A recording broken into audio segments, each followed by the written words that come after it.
Chimberek, I take your point that he wasn't terribly complimentary about the referee. We will come back to that later on as well. 0800 234 6565, the number to call. Let's have a chat with Mackem CABBIE, who, as the name would suggest, is a Sunderland supporter. Good evening, sir. How are you doing? Good evening. I've got to say, let's get carried away, Gary. Second in the Premier League table. Indeed. I've still got an echo in my voice. If you can't get carried away in a time like this, I can still hear him. Yeah. Hey, I tell you what, there was nothing fluky or anything about that win today. I was panicking when we went to goal down. I thought, my God, this could be a cricket score here, because we went to sleep at the back and Garnacho was just on his own, nobody marking him. I thought, this is going to be a long afternoon.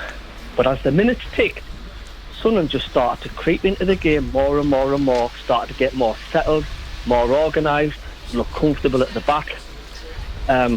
Just like, what an outstanding performance today all round. And CABBIE's goal had a bit of a Tommy Watson feel to it, didn't it? The way he just passed that and it curled into the corner. Yeah, he just passed it into the net. And you look at, we went down after 1-0, Garnacho. But I've got to give credit to Trey Hume. He learnt after that, because what he did do, he's shown him on the outside, which was his strongest side, and he's got his shot away. Every other time after that, he showed him where we had numbers. And you've got to say, the amount of times Garnacho got the ball and he just passed it back to the point where he got substituted. Yeah, they took him off. He weren't too happy when he come off. No, he wasn't. But that's how how quickly Trey Hume learned during the game. He thought, right, he knew where he went wrong and he put it right. Absolutely. Yeah. I can't disagree with anything. I mean, and hats off to Brobbery as well. I mean, how strong he held up that ball. That was immense, wasn't it? Brilliant. Yeah, because and again, Talby. Sorry. No, I was going to say both of those players that you just mentioned there, Broby and Talby. Broby, I think a lot of people felt, Mackem CABBIE, we hadn't seen how good he could be yet. Hadn't seen the best out of him. And Talby, I think, is one who's divided people up until now. Is that fair?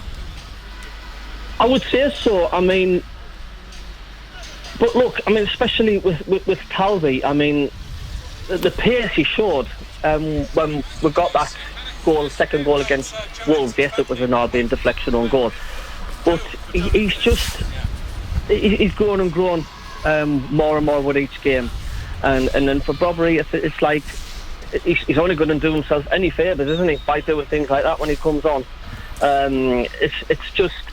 It's getting better and better and better, and I wonder how long it'll be before the pundits stop mentioning relegation for Sunderland. Do you know what I mean? Well, it's funny, but I still think I think the reason that people like us still talk about the gap to the relegation zone and all that sort of thing, which, by the way, if you're interested, is now 12 points.